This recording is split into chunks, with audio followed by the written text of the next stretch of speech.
मध्य प्रदेश के अनूपपुर से बिलोंग करने वाली श्रेया, जिनके रूट्स बिहार में भी हैं, यूपीएससी 2021 में उन्होंने 71st रैंक हासिल किया ऑल इंडिया। तो आज मिलते हैं श्रेया से, बात करते हैं, उनकी जर्नी के बारे में जानते हैं, कैसे कैसे शुरुआत की थी और आज कैसे यहाँ तक आई हैं। तो Shreya, first of all welcome to IAS corridor, welcome back again. आप तो कॉरिडोर के साथ जुड़े हुए हो। श्रेया, पहले तो ये बताइए कि आपका नाम भी श्रेया है, तो सबसे पहले आप श्रेय किसको देना चाहेंगी? एक कॉमन क्वेश्चन है, आप बताइए। हाँ। तो सबसे पहले तो thank you very much. UPSC preparation में तो कॉरिडोर ही मेरा घर है, तो यहाँ तो वेलकम की जरूरत ही नहीं है। एंड जहाँ तक क्रेडिट देने की बात आती है तो मेरे फैमिली मेंबर्स सबसे पहले इम्पोर्टेंट है, बिकॉज मम्मी पापा एंड मेरा एक भाई है छोटा, तो तीनों ने काफी इम्पोर्टेंट रोल किया है जर्नी में। एंड सेकेंडली ऐसे मतलब कॉरिडोर को मैं जितना भी थैंक कर लूं वो कम है, क्योंकि उनके बिना मेरा प्रीलिम्स और मेंस वो दोनों ही नहीं निकल पाते। तो और वो दोनों काफी क्रूशियल स्टेजेस हैं आपके रैंक लाने में सिविल सर्विसेज में, तो कॉरिडोर को मैं जितना भी थैंक कर लूं कम है। इसके अलावा दोस्त सब होते हैं जो थोड़े सपोर्ट सिस्टम्स बने रहते हैं, तो वो तो है ही।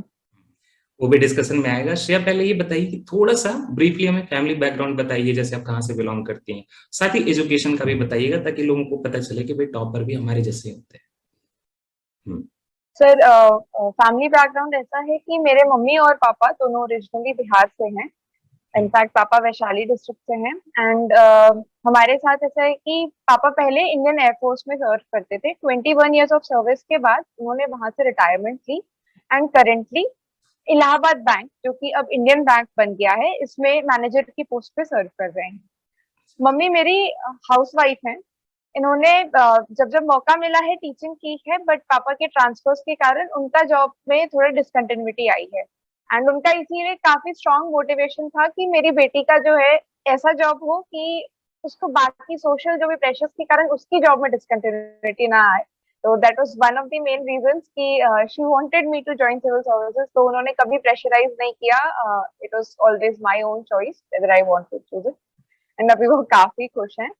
एजुकेशन बैकग्राउंड में मैंने 12th स्टैंडर्ड तक की पढ़ाई केंद्रीय विद्यालय संगठन से की है अक्रॉस इंडिया। जी सर, केवी संगठन से मैंने 12th तक की पढ़ाई की है। पापा का ट्रांसफर होता रहा है, तो मैंने जैसे मेजर पार्ट ऑफ पढ़ाई मेरी शुरू में आवड़ी से हुई है, जो कि चेन्नई के पास एक छोटी जगह एयरफोर्स का स्टेशन है वहाँ। फिर नागपुर के केवी से की है 2 साल पढ़ाई, और फिर आखिरी के 5 साल मेरे सिंगरौली से हुए हैं, जो कि अगेन एमपी में एक जगह कॉमनली लोग इसे कोल माइंस के कारण जानते हैं, कोलियरी है। बिल्कुल बिल्कुल। जी सर। तो इन तीनों जगहों से मेरी केवी संगठन से पढ़ाई हुई है। और उसके अलावा स्कूल के बाद मैंने आईआईटी कानपुर से पढ़ाई की है। तो यहाँ से मैंने बैचलर्स और मास्टर्स की है इकोनॉमिक्स में। ये मेरा इंटीग्रेटेड प्रोग्राम था। और 2020 में मैं ग्रेजुएट हुई हूँ, और उसके बाद से ही मैंने तैयारी शुरू की है। और ये तैयारी का अभी कल्मिनेशन ये है। फ्रेश अटेम्प्ट्स हैं, हाँ। अच्छा, ये आपका कौन सा अटेम्प्ट था श्रेया? सर, ये मेरा सेकंड अटेम्प्ट था। फर्स्ट अटेम्प्ट मैंने 2020 का दिया था। उसमें मेरा प्रीलिम्स 5 मार्क्स से कट ऑफ से नीचे रह गया था जीएस में। 5 तो मार्क्स? अच्छा। जी सर। ओके, इस बार चलिए वो सारा जो है स्कोर सेटल हो गया। और श्रेया, मुझे लगता है कि आपने बताया कि पिताजी एयरफोर्स से बिलोंग करते थे पहले, तो डिसिप्लिन क्या आपने वहां से बोरो की? मैंने बड़ा सुना है ऐसी फैमिलीज में डिसिप्लिन बड़ा होता है। हाँ। यस सर, इन चीजों का डिसिप्लिन था। मेरे पापा ऐसा है कि मतलब डिसिप्लिन और फ्लेक्सिबिलिटी दोनों का अप्रोच रखते थे। तो जैसे हमारी बचपन में फर्स्ट सेकंड स्टैंडर्ड में जब हम लोग थे, इनफैक्ट 5th स्टैंडर्ड तक, पापा ऐसे करते थे कि हमें डेली के टारगेट्स दे के जाते थे कि आपको 5 काम करने हैं। आपकी चॉइस क्या है, आपको क्या अचीवमेंट करनी है, बट वो 5 काम आपको करने हैं, और आप दिन में किसी भी टाइम करो, तो वो 5 काम आप कर लो। उसके अलावा आपको जितना खेलना है खेलो। अच्छा। तो हम लोग, और मम्मी मेनली ये कंट्रीब्यूट करती थी उस पॉइंट पे कि हम काम क्या चूज कर रहे हैं उस पर थोड़ा गाइड कर देंगी कि क्या क्या कर रहे हैं। और ये इंश्योर करती थी कि पापा जितनी देर ऑफिस गए हुए हैं तो हम कंप्लीट कर ले वो काम। एंड इस चीज से मैं और मेरा भाई नेसेसरी हम काम दोनों। तो करना ही करना है, उसको करने की फ्रीडम है कि कैसे कब करना है, लेकिन करना है ना। और आई थिंक वो चीज हमेशा कंटिन्यू भी रह गई अभी भी, जैसे टारगेट बेस्ड स्टडी थी पीयर ग्रुप का, तो वो चीज हमेशा मेंटेन रह गई। तो आप भी ध्यान दें, डिसिप्लिन बहुत जरूरी है, रेगुलरिटी बहुत जरूरी है, उसके बाद आप प्ले करें, टाइम अपना लीजर लें, अच्छा टाइम करें, वो भी सही है। तो चलिए श्रेया, अब थोड़ा सा हम लोग आप क्या कहती हैं अभी, क्योंकि प्रीलिम्स होने वाला 5 जून को, तो मोस्टली एस्पिरेंट्स प्रीलिम्स दे रहे होंगे, तो इस सेशन में हम लोग प्री मेंस आगे के स्टेजेस रखें, इसको प्रीलिम्स तक फोकस रखें? सर मैं तो प्रेफर करूंगी कि आज प्रीलिम्स की चर्चा करते हैं, बिकॉज 5 तारीख ज्यादा दूर हाँ, नहीं है। तो इसको प्रीलिम्स तक फोकस रखते हैं। उसके बाद जब आपका प्रीलिम्स हो जाएगा तो श्रेया एक बार फिर आपको मेंस के लिए भी गाइडेंस दे देंगे, अभी तो टाइम है इनके पास, तो वहां पे कोई कमी नहीं रहेगी। अभी हम लोग प्रीलिम्स का डिस्कशन करते हैं। तो मेरे पास भी काफी क्वेश्चन आए थे, आपका जो टेलीग्राम का चैनल है उसको भी मैंने विजिट किया, तो सारे क्वेश्चन मैंने देखे, तो वहां से मैंने कुछ क्वेश्चन बोरो किए हैं। तो पहला तो क्वेश्चन यही है श्रेया कि अब तो 2-3 दिन बचे हुए हैं, आज का भी मिक्स कर लें तो 2.5 दिन के आसपास बचे हुए हैं। तो ये बताइए कि ये 2-3 दिन में लास्ट मिनट में आपने अपने हिसाब से आप क्या समझती हैं, क्या इंपॉर्टेंट है, और स्टैटिक डायनामिक क्या रिवीजन करना चाहिए, क्या हमें टेस्ट पेपर भी जाके विजिट करने चाहिए, थोड़ा सा हमें बताइए आप 2-3 दिन में क्या किया जाए लास्ट में। सर मेरी लास्ट 1 वीक की जो स्ट्रैटेजी थी, इनफैक्ट लास्ट ईयर, ये थी कि मैंने बिल्कुल जो चीजें मेरा कॉन्फिडेंस बढ़ाएं केवल उन पे फोकस किया था। हम्म, कॉन्फिडेंस और कामनेस, ये दोनों चीज आपके एग्जाम हॉल में सबसे ज्यादा काम आएगी। तो इसके प्रति मेरा अप्रोच रहता है कि आपके जो स्ट्रॉन्ग एरियाज हैं, आप अभी रिविजन में फोकस उन पे करें। वीक एरियाज को स्ट्रेंथन करने का टाइम जा चुका है। आपका मन करे तो आप 10% से 15% टाइम उसके लिए दे सकते हैं। तो मेनली आप अपने स्ट्रॉन्ग एरियाज पे करें। क्यों? क्योंकि नेगेटिव मार्किंग वाला एग्जामिनेशन है, तो इसमें आप अगर स्ट्रॉन्ग एरियाज से यूजुअली क्वेश्चन अटेम्प्ट करेंगे तो इट विल बी बेटर कि आप उसमें नेगेटिव ना करें। कट ऑफ धीरे धीरे कम नीचे जा रहा है, तो नंबर ऑफ क्वेश्चंस आप थोड़े कम भी अटेम्प्ट करें चल जाएगा, लेकिन नेगेटिव अगर आप करते हैं तो कट ऑफ से नीचे रह जाएंगे, एंड वो हम में से कोई नहीं चाहता तो है आपके निगेटिव लिए। का बहुत खतरा है। तो हाँ। मतलब कहने का ये मतलब है कि कॉन्फिडेंस जो चीज बूस्ट करे वो देखें, लर्न करने की नई चीजें आप कोशिश ना करें अभी, जितना आपने पढ़ा है और जो आपको एग्जाम में सही से काम करके, है ना। इसी से रिलेटेड एक और क्वेश्चन है कि कई लोग जैसे एग्जाम में, मैंने लास्ट टाइम भी कुछ लोगों का मेरे पास आया फीड की, एग्जाम में बैठे तो कई चीज वो भूलने लगे, या अभी खास करके एग्जाम देने के पहले ये फीलिंग ज्यादा आती है, रियल एग्जाम में थोड़ी कम आती है। आपके साथ ऐसा हुआ कि एग्जाम से 2 दिन पहले लगा कि सब कुछ भूल रही हो, कुछ याद नहीं आ रहा, ऐसा हुआ कभी? फिर 2 दिन क्या सर, आज से 2-3 दिन पहले तक यही फीलिंग थी, जब तक रिजल्ट नहीं आया था। तो हाँ। प्रीलिम्स की तैयारी मैं भी कर रही थी, एंड ये feeling honestly prelims, mains, interview हर स्टेज पे है, काफी नॉर्मल है। एंड सत्यम सर और अभिनव सर दोनों कहते हैं कि पॉजिटिव चीज है, बिकॉज आप एग्जाम के बारे में आप आपको फर्क पड़ता है इस कंसर्न एग्जाम हो से, आप, इसीलिए आपको इस बात की चिंता है। तो चिल्ड। ये चीज है। इसीलिए अगेन वो स्ट्रेंथ एरियाज वाला जो चीज है, इसीलिए भी वो है कि फोकस करें। एंड हाई यील्डिंग एरियाज जो हैं आपके, जैसे ग्लॉसरी हो गई, कुछ अच्छी हिस्ट्री की बुक्स की, और क्वालिटी में से जैसे फंडामेंटल राइट्स, टीपीएसपी, ये हम सबको याद होते हैं, तो ये सब चीजें एक बार आप एंड के पास देख लें, तो उससे आपका ऐसे कॉन्फिडेंस बूस्ट हो सकता है और नेगेटिव के चांसेस भी कम हो जाते हैं और वो इजी एरिया क्वेश्चन से कुछ ऐसे तौर पे। क्वेश्चन तो आते ही आते हैं, तो वहां गलती जी। ना हो तो फिर आप ऐसे ही थोड़ा सेफ फील करते हैं। अच्छा श्रेया, ये बताइए कि आपको क्या लगता है इस 2-3 दिन में प्रीवियस ईयर क्वेश्चन देखने चाहिए कुछ, कितना यूजफुल होगा, और देखिए तो कितने साल का देख के चले जाए अभी 2 दिन में? जिन लोगों ने पहले एक बार प्रीवियस ईयर क्वेश्चंस देखे हैं अभी तक की प्रिपरेशन में, तो वो तो प्रीवियस ईयर क्वेश्चंस एक बार फटाफट स्क्रॉल करके पेजेस पलट के देख ही ले, उनके लिए काफी फायदा होगा। जिन्होंने अभी तक स्टार्ट ही नहीं किए हैं प्रीवियस ईयर क्वेश्चंस देखना, तो आप लोग 1 या 2 साल के देख सकते हैं अगर आपको समय मिले। उसमें भी ऐसा है कि आप जैसे एनालिसिस वाले डिस्कशंस हैं, अब बेटर होगा कि आप वो देखें रादर देन खुद पढ़े। कॉरिडोर के भी मोक्ष प्राप्ति डिस्कशंस थे, तो हम्म। उनमें ऐसा है कि आप थोड़े से टिप्स एंड ट्रिक्स देख सकते हैं कि जो अननोन क्वेश्चंस हैं उन्हें कैसे अप्रोच करें, तो वो आपको काम आएगा। बट अगेन इसको आप थोड़ा पिंच ऑफ सॉल्ट के साथ लीजिए, क्योंकि टिप्स एंड ट्रिक्स तभी काम करती हैं जब आपने उनके साथ प्रैक्टिस की हुई हो। तो जिनका आज अभी पहला दिन है कि पीवाईक्यूज देखने का एंड टिप्स एंड ट्रिक्स देखने का, तो वो आपके लिए बैकफायर करने के ज्यादा चांसेस हैं। तो अगर आपने अभी तक नहीं देखा है तो हम्म। लास्ट के 2.5 दिन में मत देखिए। ठीक है, मैं थोड़ा सा श्रेया के स्टेटमेंट को ब्रेक कर देता हूँ आपके लिए। श्रेया का कहने का ये मतलब है कि अगर आपने पहले से नहीं किया हुआ है बिल्कुल, तो आप टिप्स एंड ट्रिक्स सीखने के लिए मत करिए। अगर आपको लर्निंग लेनी है कि 1-2 साल के कैसे पेपर आया था, एक बार आप उसको गो थ्रू कर लीजिए।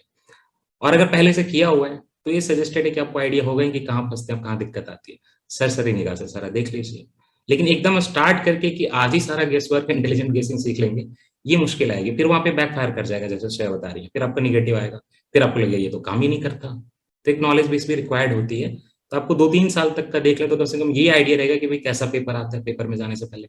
और श्रेया ने जो बताया वो मोक्ष प्राप्ति, उसमें 21 का सॉल्यूशन सत्यम सर ने किया हुआ है और 17 से 20 मैंने किया हुआ, तो इसके बीच में आप कोई भी देखना चाहें तो उसका लिंक दे देंगे, ऐप पे भी है, आराम से, कोई एडमिशन नहीं है, आप उसको देख सकते हैं। ठीक है, एक बात ये श्रेया, और आपका शायद लास्ट टाइम भी सी सेट में आपके लास्ट टाइम कैसे मार्क्स थे फर्स्ट अटेम्प्ट में? 150.83 थे और इस बार 153.33 है, जहाँ तक मुझे याद है। ये 150 नंबर कैसे सी सेट में आ रहे हैं जब लोगों के लिए इतना बड़ा हाइंड्रेंस है, इंटरव्यू गिवन कैंडिडेट्स को भी इशू आ रहा है, आप कैसे हैं सी सेट में इतने अच्छे? पहले ये बताइए, और साथ में ये बताइए कि 2 दिन में क्या करें जो कुछ स्टूडेंट परेशान है सी सेट के लिए। 2 दिन में 150 की उम्मीद तो कोई भी रैशनल पर्सन नहीं रख रहा होगा। आप क्वालिफाई करने पे फोकस कर सकते हैं। बिल्कुल। और मेरे 150 के पीछे मल्टीपल चीजें हैं। सबसे पहला तो ये है कि मेरा बैकग्राउंड 12th स्टैंडर्ड तक का मैथ्स का है और मुझे मैथ्स मेरी हमेशा फेवरेट सब्जेक्ट रही है। तो इस चीज के कारण मेरे मैथ्स के कंसेप्चुअल फाउंडेशन काफी स्ट्रांग है। सेकेंडली, पजल सॉल्व करना मुझे बचपन से पसंद रहा है। एंड जैसा मैंने आपको बताया कि पापा ने एयरफोर्स से बैंकिंग में स्विच किया है, तो उस समय पे मैं 6th-7th स्टैंडर्ड की स्टूडेंट थी। तो जब पापा रीजनिंग सॉल्व करते थे तो उस एज पे वो बैंकिंग के क्वेश्चन जो है मैंने 6th-7th में लगाए हैं। साथ में पढ़ाई तो जी सर, मतलब हम लोग ऐसे डिस्टर्ब करते थे पापा को, तो वो पेरेंट्स दोनों का आइडिया था कि इनको भी क्वेश्चंस दे दो, इनको भी मजा आएगा, पापा के पास बैठने का मन है। तो हम पापा के पास बैठ भी जाते थे और हम डिस्टर्ब भी नहीं करते थे और हम पापा से कंपटीशन लगाते थे, हम आपसे पहले करके दिखाएंगे। देखिए यही तो हमें पनिशमेंट में चावल चुनने के लिए बोला जाता था, श्रेया को पनिशमेंट में पजल सॉल्व करने के लिए बोला जाता था, दिख रहा तो है। और इसके अलावा ये भी फैक्टर है कि मैंने पिछले साल 2021 में आरबीआई ग्रेड बी भी अटेम्प्ट किया था एग्जाम। इंटरव्यू स्टेज तक गई थी मैं, फाइनल सिलेक्शन नहीं हो पाया था। तो आरबीआई ग्रेड बी के लिए भी रीजनिंग और इंग्लिश कॉम्प्रिहेंशन और ग्रामर, इन सब चीजों की मैंने काफी प्रैक्टिस करी थी। तो इन्होंने भी ऐसे यूपीएससी के सी सैट में काफी हेल्प की है। अच्छा श्रेया, जब आरबीआई ग्रेड बी की बात आ ही गई तो कई बार सिविल सर्विसेज के लोग देते हैं ग्रेड बी का एग्जाम, और भी एग्जाम देते हैं सीएपीएफ वगैरह का। ये आरबीआई का ग्रेड बी और सिविल सर्विसेज में कितना सिमिलरिटी है? मतलब क्या कोई टाइम थोड़ा लेके उसका प्रिपरेशन कर सकता है, क्योंकि आप तो इंटरव्यू तक गई हैं।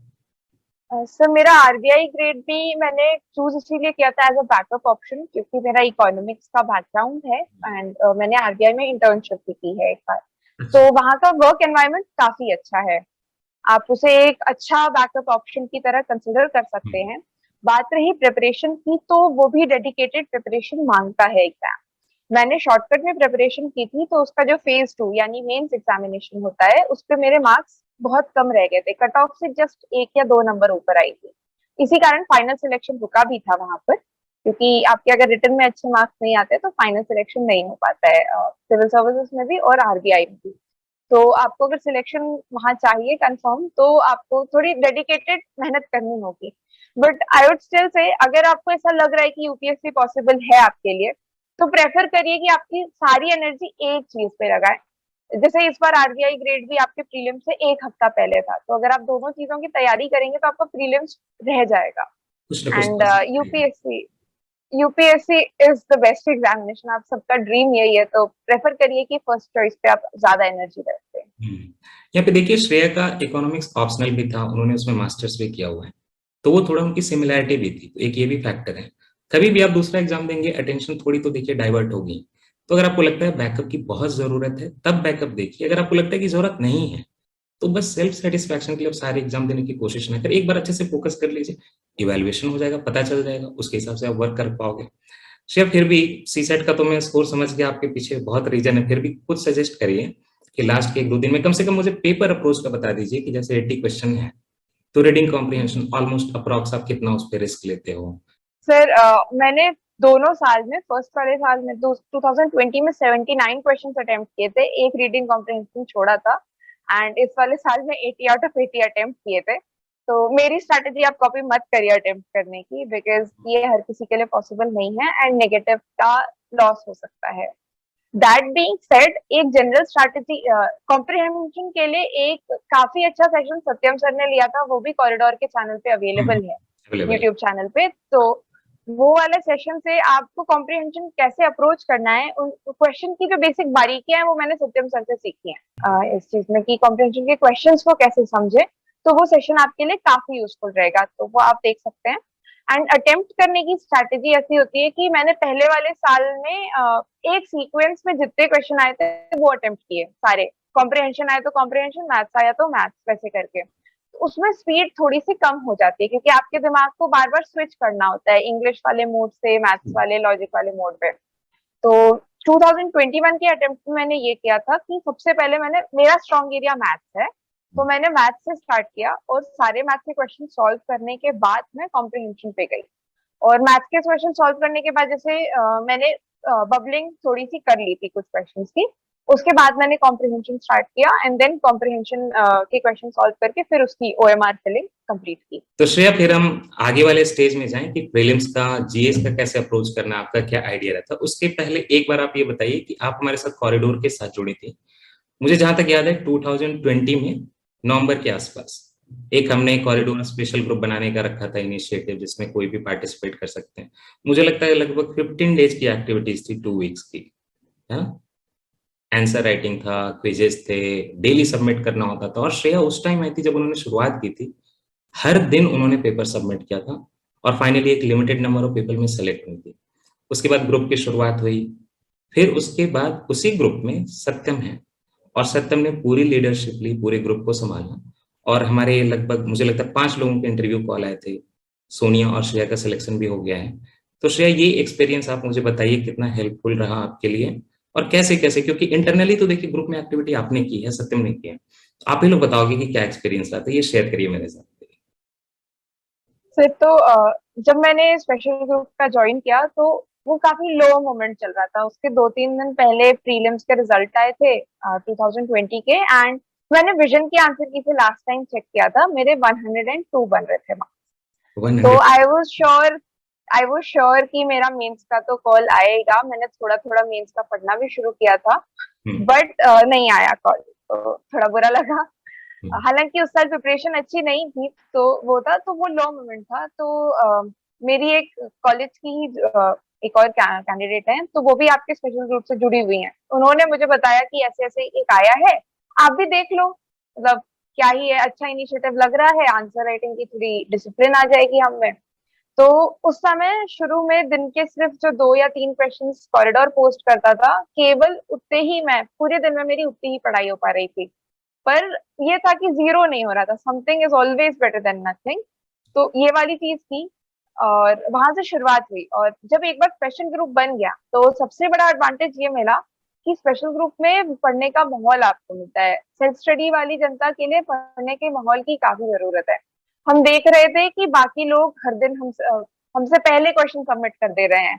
कोई 5 बजे ही, कोई सुबह 10 बजे क्वेश्चन आए हैं, 12 बजे 1 बजे तक में सबमिट कर दे रहा है। तो एक इससे कंपटीशन वाली चीज आई कि यार हम भी जल्दी से करेंगे। एंड सेकेंडली, हम लोगों का पीयर रिव्यू का सिस्टम था शुरू में। बाद तक भी चला है वो, पर जैसे जब मेंस पास आ जाता है तो थोड़ा कम हो जाता है। बट हम लोग एक दूसरे के आंसर्स पढ़ते थे, पॉजिटिव जो लगा वो कॉपी किया, जो नेगेटिव लगा एक दूसरे को पॉइंट आउट किया, तो उससे काफी ऑर्गेनिक वे में बढ़ पाते थे। एंड सत्यम सर का गाइडेंस उसमें बहुत क्रूशियल रहता था कि कुछ चीजें हम लोग यूनिवर्सली सब लोग गलत कर रहे होते थे, तो वो चीजें वो पॉइंट आउट करते थे कि ये हमें नहीं करनी चाहिए। एंड देन उन्होंने क्वेश्चंस कैसे समझने हैं, तो ये मेंस के प्रति ये सब किया।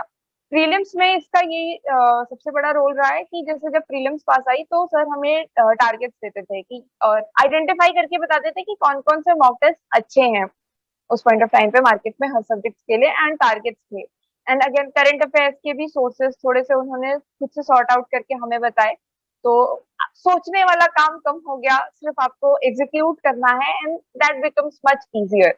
और माहौल वाली चीज तो रह ही गई है, तो बड़ा अच्छा सा वो हर पीयर चीज में ग्रुप काम है आती वो, मतलब सारे लोग कंट्रीब्यूट करते हैं। श्रेय, मुझे लगता है कि आप लोगों ने मिलकर काफी नोट्स वगैरह भी बनाए हैं वहाँ पे मेंस के लिए, है ना। है। जी सर। काइंड ऑफ एक एसएफजी के स्पेशल। आपस में, ये वही ना ग्रुप का एक इम्पैक्ट, और सारे लोग वहाँ पे बड़े कॉम्पिटिटिव, हेल्दी कॉम्पिटिशन, कि भाई 11 बजे तक का टाइम है। श्रेया ने बताया किसी ने 10 बजे सबमिट कर दिया, तब लगता है अरे मेरा टाइम थोड़ा जा रहा है। अब घर पे रह के पूरे टाइम तैयारी कर रही थी, है ना। और घर पे रह के तैयारी करने के टाइम पे ये होता है कि कई बार लोग डिसिप्लिन में नहीं होते। तो ये सजेशन है कि आप जहां भी रहें, एक अच्छे लोगों के साथ पीयर ग्रुप बनाएं आप, है ना, healthy peer group, healthy competition, ताकि कुछ कमी आप में होगी, कुछ कमी उनमें होगी, मिलके आप कंप्लीट हो जाओगे। और यही इस ग्रुप में भी हुआ है ना। कई सारे सेशन आपने अभी देखा, श्रेया ने बताया अभी कि जैसे आपके रीडिंग कॉम्प्रिहेंशन का सेशन, आगे और भी आप सुनेंगे जब आप प्रिपरेशन की बात करेंगे। तो ये सारे स्पेशल ग्रुप की चीजें हैं, ये हुई है। और मुझे लगता है कि फाइनली जब मेंस आ रहा था तब भी आपने पेपर वगैरह बहुत रेगुलर लिखे। मुझे आज ही किसी से बात हुई स्पेशल ग्रुप से, तो उन्होंने कहा कि श्रेया के पेपर हमेशा टाइमली आते थे, है ना। फिर हम देख के वो फिर हम सबमिट करते थे कि हमें भी करना है। तो ये बड़ी जरूरी चीज होती है कि अगर आप मेंस वगैरह का भी टेस्ट सीरीज ज्वाइन करें, पेपर लिखे ना, तो उसको टाइम पे सबमिट करें। कई लोग लास्ट तक पेंडिंग रखते हैं और उस चक्कर में फिर वो सबमिट नहीं होता, इवेल्युएशन होता, आपको फीडबैक कैसे पता चलेगी। तो ये स्पेशल ग्रुप का योगदान है श्रेया के लिए। और इनफैक्ट स्पेशल ग्रुप में भी श्रेया का योगदान है, क्योंकि वो एक पीयर ग्रुप है ना, हर कोई कंट्रीब्यूट करता है। तो श्रेया एक चीज ये बताइए कि अभी अभी आपने ये बोला कि की से चेक किया 102 हो गया, फिर एक सेटबैक लग गया कि पहले कम हो गया। अब क्या सजेस्ट करेंगे आप एस्पिरेंट को, कि पिछली बार भी कीज में काफी डिफरेंस आई है ना, सबकी कुछ ना कुछ आई है, हमने की बनाई थी उसमें भी 5 का डिफरेंस आया था। आप क्या सजेस्ट करेंगे कल जो मतलब 5 तारीख को लोग एग्जाम देकर आएंगे, उनको क्या करना चाहिए, इवनिंग में चेक करना है या क्या करना है? दो पार्ट है इस चीज के। एक तो है कि आपका जीएस और सीसैट के बीच का गैप। उस समय जीएस का पेपर भूल जाइए कि आपने दिया है, और आप जहां भी अपने सेंटर पे बैठे हैं, अगर आसपास के लोग जीएस की बातें कर रहे हैं, आप ईयरफोन्स लेकर जाइए, ईयरफोन्स लगा लीजिए, या कहीं दूर जाके बैठिए। दूर जाके बैठना यूजुअली पॉसिबल नहीं होता है क्योंकि गर्मी है, छांव वाली जगह कम होती है। बट ईयरफोन्स अपने लेकर जाइए, अच्छा म्यूजिक, अच्छा प्लेलिस्ट कुछ भी रख लीजिए, ताकि आप वो जीएस के डिस्कशन से दूर रहिए। तो आपका सीसैट में अगेन काम और कॉन्फिडेंस बिल्टअप रहेगा। तो इस पे हम बाद में थोड़ी और डिस्कशन करेंगे। एंड सेकेंड पार्ट ये है, आप जब घर आ जाते हैं वापस एग्जाम देकर, तो 2021 वाले अटेम्प्ट में अगेन सत्यम सर ने बोला था हमें कि आप अपनी आंसर की से मत चेक करिए किसी से भी। आपको चेक करना होगा, जब ऑफिशियल आएगा तब आप देख लीजिएगा। एंड मैंने वो चीज एकदम रिलीजियसली फॉलो की। सबने चेक किया। कई लोगों ने बोला कि हम तुम्हारा चेक कर देते हैं, तुम बस दे दो, हम तुम्हें स्कोर नहीं बताएंगे, we are just curious. Hmm. Like नहीं, मुझे जानना ही नहीं है बिल्कुल भी। तो मैंने मेंस तक, इनफैक्ट जैसे प्रीलिम्स में सिलेक्शन हो भी गया तब भी मैंने अपना प्रीलिम्स का पेपर नहीं खोल के देखा। जब मेंस देकर आई मैं, तो मैंने जनवरी में अपना आंसर की से मिलाया था। And I was really glad कि मैंने पहले नहीं मिलाया, बिकॉज मेरा इस बार कोचिंग की आंसर की से 85 के बिलो मार्क्स आ रहे थे। अच्छा। तो इससे एकदम कॉन्फिडेंस ब्रेक हो जाता। तो ये चीज मैंने नहीं की थी। तो आप ये करिएगा कि आते के साथ आपको मेंस की तैयारी स्टार्ट कर देनी चाहिए। 1-2 दिन का गैप लीजिए जो आपको सूटेबल लगे, बट इंश्योर करिए कि वो गैप 2 दिन या 3 दिन से ज्यादा ना हो, और मेंस की प्रिपरेशन शुरू कर दीजिए। अगर इस बार का मेंस नहीं भी दे रहे हैं तो आपको अगली बार तो देना ही है। तो इस सेंस में बेटर रहेगा कि आप बिल्कुल भी एक भी डे लूज ना करें। मेरे साथ ये अच्छा रहा कि हमारी पेयर ग्रुप में भी काफी लोग थे जिन्होंने साथ के साथ मेंस की तैयारी शुरू कर दी। स्लो चल रहा था but it was not zero. और इसका फायदा ये हुआ कि जब प्रीलिम्स के रिजल्ट्स आए एंड हम लोग सिलेक्टेड कैंडिडेट्स में से थे, तो we had a head start off around 20 days, at least 15 days। And mains की प्रिपरेशन में trust me, each day matters. हमारे केस में तो 80 days समथिंग था टाइम आफ्टर रिजल्ट्स। तो ईच डे मैटर्स। बहुत वास्ट सिलेबस है, बेटर है कि आप जितना ज्यादा पहले से कवर कर लें। तो आई स्ट्रांगली रिकमेंड कि मत देखे। बट इवन आपको अगर मन नहीं भरता है कि अरे यार मुझे जानना ही जानना है, तो कुछ ऐसे कंपैरेटिव आपके पास एनालिसिस मिल जाएंगी। कॉरिडोर का सर ने बताया कि केवल 5 क्वेश्चन का डिफरेंस आया था, तो आप देख सकते हैं। बट अगेन 5 क्वेश्चन भी 10 मार्क्स का डिफरेंस है, आपके ऊपर टोटली है। अवॉइड करिए, आंसर की हाँ जी। बारी कर रही है, करेगी, ठीक है। और आपको हेड स्टार्ट अगर 10-15 दिन का मिल रहा है तो बहुत बड़ी बात है, बहुत बड़ी बात है ये, पता है, वहीं से काफी डिफरेंसेस आ जाते हैं। तो वहीं से आपने जो है 1-2 दिन के बाद आंसर राइटिंग वगैरह जो है शुरू कर दिया था। तो मेंस का तो बाद में से डिस्कशन करेंगे श्रेया, लेकिन आपने जैसे आंसर राइटिंग शुरू की, छोटा सा बताइए, वहां पे आपने शॉर्ट नोट्स वगैरह पहले से बना लिए थे प्री के पहले से? सर ये है कि वो डिपेंड किया है। जैसे कुछ सेक्शंस हैं, जैसे आईआर है, सिक्योरिटी है, ये वेरी मच इग्नोर्ड है। तो इनके जो नोट्स है मैंने 2020 वाले अटेम्प्ट में ही बना लिए थे प्रीलिम्स के पहले। हम्म। और कुछ सेक्शंस हैं जैसे जीएस वन हम बार बार पढ़ रहे होते, तो मेरे जीएस वन के नोट्स आज तक नहीं बन पाए हैं। GS1 के मैंने mainly last minute revision PYQs जो मैंने लिखे थे उससे किया। GS1 2 3B एंड 4 के मैंने नोट्स बनाए थे प्रॉपर। वो प्रीलिम्स के पहले GS4 के अच्छे से नोट्स बनाए थे। ऑप्शनल के भी ऐसा है कि पेपर 1 के मेरे नोट्स इसके प्रीलिम्स के पहले कंप्लीटेड थे और पेपर 2 के नोट्स आज तक कंप्लीट नहीं हो पाए हैं बिकॉज इकोनॉमिक्स का पेपर 2 इज वेरी डायनामिक, तो उसे आप कभी भी कंप्लीटेड डिक्लेयर नहीं कर सकते हैं, तो वो इनकम्प्लीट आज तक है और अब हमेशा ही रहेगा। हाँ, सबका अपना अपना तरीका है, जो आपके लिए वर्क करता है वो करिए। आपके बड़े अच्छा मार्कशीट मैंने देखा, दोनों पेपर में इक्वल मार्क्स, एकदम फाइन बैलेंस मेंटेन किया आपने ना। सर अपने एंड से नहीं किया था, मेरा paper 1 was much stronger and मैं पेपर 1 में मार्क्स भी बेटर एक्सपेक्ट कर रही थी, बट एग्जामिनर्स को वो फाइन बैलेंस लगा तो देव गिवन मुझे मी लगा उनको दोनों एग्जैक्टली पेपर वो सामने में मार्क्स। मिले कि ये ज्यादा अच्छा है तो चलो दोनों को बैलेंस कर देते, मार्क्स डिवाइड कर देते। खैर ये कहने की बात है। तो ये डिस्कशन हो गया। अब मुझे ये बताइए, मोस्ट क्रूशियल ये क्वेश्चन है कि लोग प्रीलिम्स देने जा रहे हैं, तो यहाँ पे दो तीन चीजें हैं। एक तो कि लास्ट डे को जैसे कुछ टॉपिक्स होते हैं जैसे मैपिंग वगैरह, उसका कैसे रिवीजन करें। पीवाईक्यू का तो हमने डिस्कशन कर लिया, और पॉलिटी भी इनफैक्ट कुछ इंपॉर्टेंट चैप्टर आप जो सजेस्ट करें कि भाई देख के जाना ही है। और फिर हम आएंगे इस पे कि आपने जो पेपर अटेम्प्ट किया था तो आपने कैसे किया था। लाइक एक होता है 1 से 100 हम करते जाएं, गोले भरते जाएं, या 10-10 करते जाएं, करते जाएं। फिर कुछ लोग इटरेशन में करते हैं, first round, second round, third round. तो ये दो तीन क्वेश्चन को आप एड्रेस कर दीजिए। सबसे पहले लास्ट ईयर रिविजन की चीजें देख लेते हैं। तो हिस्ट्री की ऐसे उपिंदर सिंह की ग्लॉसरी है, उससे आप कीवर्ड्स देख के जा सकते हैं, क्योंकि रिसेंट ईयर्स में कीवर्ड्स के डायरेक्ट क्वेश्चंस ना भी आए तो वो ऑप्शंस में आते हैं, तो आपको एलिमिनेशन में हेल्प हो जाएगी। पॉलिटी में आपके जो पॉलिटी ऐसा है कि मेरा वीक सब्जेक्ट रहा है, तो उसमें मैं वो स्ट्रॉन्ग वाला फंडा अपनाती हूँ। तो उसमें जो मेरे स्ट्रॉन्ग वाले पार्ट्स है जैसे फंडामेंटल राइट्स, टीपीएसपी, प्रियम्बल, जो फर्स्ट वाला यूनिट है उसकी उस पे मेरा स्ट्रॉन्ग कमांड है, तो मैं मेनली वो रिवाइज करके जाती थी कि वो गलत ना हो। और उसके अलावा कुछ आर्टिकल्स इंपॉर्टेंट हैं, तो वो कॉन्स्टिट्यूशन का एक चार्ट आता है, वो मैंने अपने रूम में लगा रखा था, तो मैं आज चलते फिरते उस चीज को देखती रहती थी ताकि आर्टिकल्स थोड़े से इंपॉर्टेंट वाले याद रह जाए। ज्योग्राफी उसके बाद आती है, तो ज्योग्राफी में जो भी आपने रिवीजन किया, मैंने अपने जो मॉक टेस्ट के नोट्स बनाए थे वो रिवाइज किए हैं लास्ट मोमेंट में। और उसके अलावा मैपिंग की सीरीज है, कॉरिडोर की एक अभिनव सर की सीरीज है जिसमें की बहुत होलिस्टिक कवरेज है, तो वो मेरा इनकम्प्लीट रह गया था, पर मैंने जितने वीडियोस देखे थे पहले 2 वीक पहले तक में, तो उन्हीं को लास्ट के 1-2 वीक्स में मैंने रिवाइज किया। और एक सत्यम सर का 4 आवर लॉन्ग वीडियो है प्रोटेक्टेड एरियाज पे स्पेसिफिकली, और वो पूरी इंडिया को कवर करता है, तो वो एकदम मस्त था। तो वो मैंने एक बार लाइव सुना था जब सेशन हो रहा था, फिर एक बार रिकॉर्डिंग भी सुनी है, और तीसरी बार में जो मैंने उसके नोट्स बनाए थे तो उस नोट्स को मैं अच्छे से रिवाइज करके गई थी, वो मैंने एकदम लास्ट डे पे किया था। तो ये चीजें हेल्पफुल है। इकोनॉमी में आप विवेक सिंह के 550 जो एमसीक्यूज आते हैं, अगर आपने वो सॉल्व किए हैं तो आप प्लीज वो रिवाइज करके जाइए। उसमें कंसेप्चुअल चीजें जो है वो बहुत अच्छी दी हुई हैं। उन्होंने पिछले 2021 में जो डॉक्यूमेंट लाई थी उसमें इकोनॉमिक डेटा के ट्रेंड्स भी दिए थे एंड वो भी काफी यूजफुल रहे हैं। तो आपने अगर वो विवेक सिंह के क्वेश्चन सॉल्व किए तो प्लीज वो रिवाइज करके जाइए, एंड इफ नॉट, आपने जो भी मार्क्स दिए हैं, उनके जो भी नोट्स बनाए हैं वो रिवाइज करके जा सकते हैं। एक चीज मुझे बताइए, मेरा एक क्वेश्चन है कि ये जो पॉलिटी में हिस्टोरिकल बैकग्राउंड का चैप्टर है, उसके लिए आपने कुछ मतलब नोट्स चार्ट वगैरह बनाए थे? क्योंकि कई बार क्वेश्चन आते हैं और थोड़े मतलब भूलने वाले टॉपिक से हैं।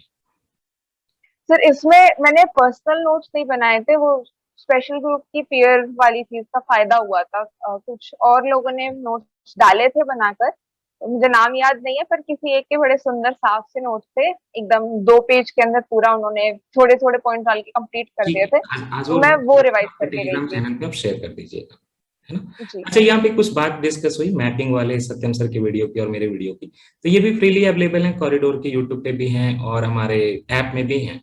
तो श्रेया उसका प्लेलिस्ट आपके साथ शेयर कर देंगी, है ना। और श्रेया का जो टेलीग्राम वगैरह का लिंक है वो डिस्क्रिप्शन में आपको मिल जाएगा, तो आप उसको डाउनलोड कर लीजिए, बेनिफिट लीजिए, अच्छी क्वालिटी है उसकी।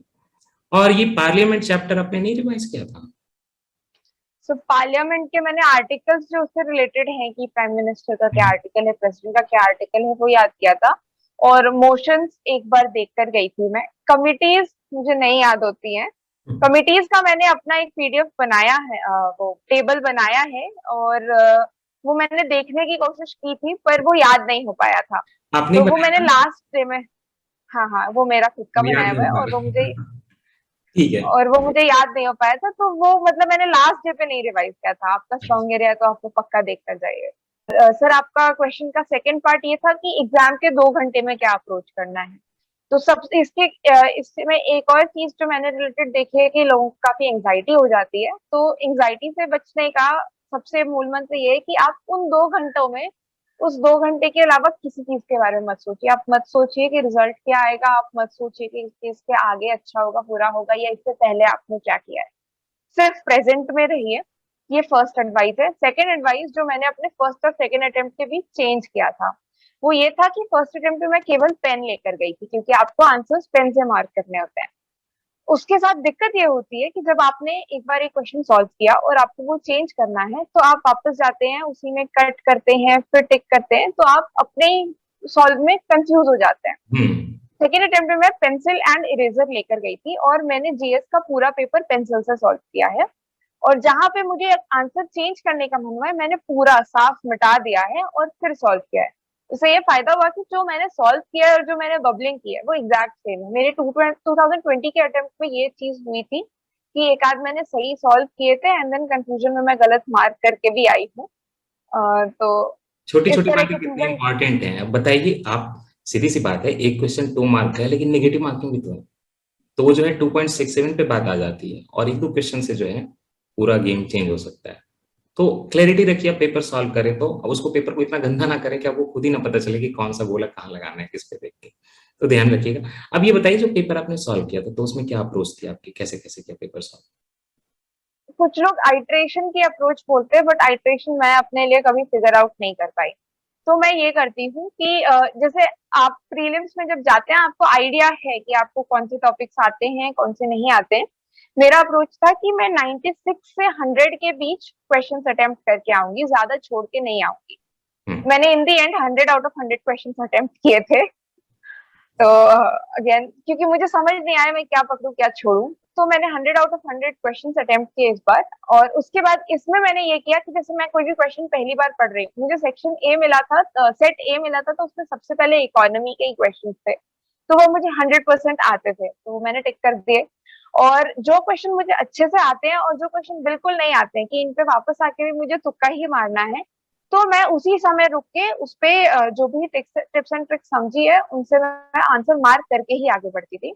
हम्म। और मैंने 2 राउंड में पूरा पेपर सॉल्व कर दिया था। तो सेकंड राउंड के लिए मैंने सिर्फ वो क्वेश्चंस छोड़े थे जिसमें कि आधा आधा याद आ रहा है, पर मुझे ऐसा लग रहा है कि मैं सोचूंगी अगर, तो मुझे इसके और चीजें याद आ जाएंगी।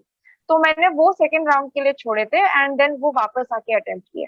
बाकी फर्स्ट आइट्रेशन में मुझे जो मार्क करना है मैं सोच समझ के लॉजिक लगा कर गई। सेकंड आइट्रेशन में ये भी हुआ है कि कुछ ऑप्शंस मुझे चेंज करने की इच्छा हुई है। बबलिंग करते समय अगेन वो पेंसिल का फायदा ये होता है कि जैसे मैंने बबल में भी, ओएमआर शीट में भी पेंसिल से पहले डॉट लगाए कि मैंने ये ए टिक किया है, तो उस समय जब मैं डॉट लगा रही थी तो मैं एक बार रिव्यू कर रही थी कि जो मैंने लॉजिक, क्योंकि मैंने पेंसिल से लॉजिक भी लिखा है कि मैंने यहाँ पे इस रीजन से इसको एलिमिनेट किया है, तो वो लॉजिक भी मैं एक बार फिर से वेरीफाई कर लेती थी कि हाँ यहाँ पे यही लगना चाहिए। और उस हिसाब से करके मैंने ओएमआर शीट पे डॉट्स मार दिए और देन पेन से किया। तो इस समय मैंने कुछ क्वेश्चंस के आंसर्स चेंज भी किए, उनमें से कुछ लाइक आई एम ग्लैड मैंने चेंज कर दिए, क्योंकि उनके कारण कट ऑफ क्रॉस हो गई। तो पेंसिल का काफी बड़ा रोल रहा है प्रीलिम्स में। पेंसिल पक्का लेके जाइए। पेंसिल याद रखिएगा। ठीक है। और साथ में ये भी याद रखिएगा कि श्रेया ने जैसे एक राउंड में पूरा किया, मैंने भी कभी अपने अटेम्प्ट दिए तो इसी तरह मैंने भी एक राउंड में किए थे। और यहाँ पे वेरिएशन हो सकता है, तो ये चीज अगर आपने पहले टेस्ट सीरीज वगैरह देके पता कर लिया है कि आपको मल्टीपल राउंड में देने हैं या एक राउंड में देना, तो उस पर डिपेंड करिए। बस इतना जानिए कि जो आप कर रहे हैं वो सही है, आपके लिए वो सही है।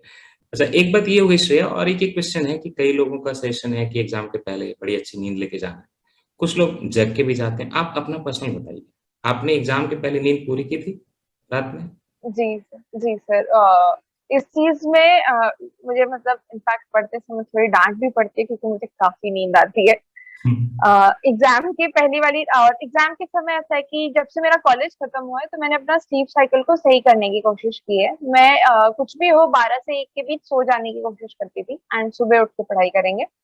एग्जाम की रात मैं डिनर करके रात 10 बजे सो गई। सुबह 6 बजे ही अलार्म लगाया था, उस अलार्म से ही उठी हूँ मैं। हम्म, और फिर तैयार होके सेंटर गई हूँ, अच्छे से 8 घंटे की नींद पूरी लेकर गई।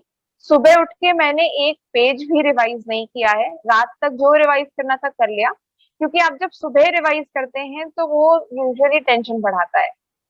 तो मुझे ऐसा है कि मुझे कामनेस चाहिए, उसके बाद का ठीक है, जो भी होगा मैं हैंडल कर लूंगी। तो इसलिए मैंने सुबह उठ के जरा भी रिवीजन नहीं किया था। आपकी चॉइस है अपनी, बट उसी सेट के पेपर में रिफ्लेक्ट भी हो रहा है कि अच्छी नींद लेकर अगर आप जाएंगे ना, तो मैथ्स के क्वेश्चन, लॉजिकल रीजनिंग के क्वेश्चन, रीडिंग कॉम्प्रिहेंशन के क्वेश्चन आपको अच्छे से आप टैकल कर लोगे। थोड़ा सा चिड़चिड़ा दिमाग रहा, नींद की कमी है, तो थोड़ा सा वहां पे भी इशू आता है। तो ये सजेस्टेड है कि आप अच्छी नींद पूरी करके जाइए, एनर्जी के साथ जाइए। और बीच में भी मुझे लगता है कि कुछ हल्का फुल्का स्नैक जो कि हैवी ना हो, अपने आप को हाइड्रेटेड रखें, ताकि अच्छे से आप सीसेट के पेपर में अपना बेस्ट परफॉर्म करें। सर इस साल तो 2 साल के बाद वापस समर्स में प्रीलिम्स हो रहे हैं। अभी 2 साल हम्म, से हम अक्टूबर में अच्छे मौसम में प्रीलिम्स दे रहे थे। तो हम्म, आपके लिए ये एडवाइस है कि आप उसे फ्रूट जूसेस, फ्रूट्स और पानी सब कुछ सफिशिएंट मात्रा में रखें, एंड कोशिश करें कि आप प्रॉपर रोटी सब्जी या चावल दाल जो भी आपका प्रेफरेड डाइट वाला लंच है वो भी लेकर जाएं, क्योंकि भूखे पेट दिमाग नहीं चलता। बिल्कुल तो बिल्कुल। पेट में आपके चूहे दौड़ रहे हैं, दिक्कत हो रही है, फिर आपका फोकस कैसे होगा? थोड़ी चीजों से फर्क पड़ता है। तो एनर्जेटिक रहें, इसलिए श्रेया का कहना है कि भाई अच्छे से खा पी के जाएं, और खास करके समर में।